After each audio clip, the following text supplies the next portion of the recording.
From concerts to sports events to corporate meetings, specialized equipment is needed so the audience can see and hear what's going on. The people who set up and operate this sophisticated electronic gear are audio and video equipment technicians. Often called AV techs, they need to be familiar with the many components that make up audio and video systems.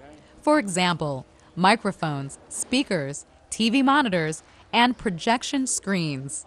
Because these systems often require complex wiring and cabling, AV techs must be able to understand manuals and technical diagrams. 1, 2, hey, hey. Morning, good afternoon, good evening. Being able to troubleshoot and repair equipment is also important. Sometimes this has to be done under the pressure of a live audience impatiently waiting for the event to begin. While most jobs are indoors, some projects take place outside on location. It's not unusual for AV techs to work evenings and weekends. They're expected to lift and carry heavy equipment and work in awkward positions. While a high school degree is usually preferred, this is a career you can learn on the job from an experienced coworker. Training in broadcast technology or electronics is also available through technical schools and community and four-year colleges.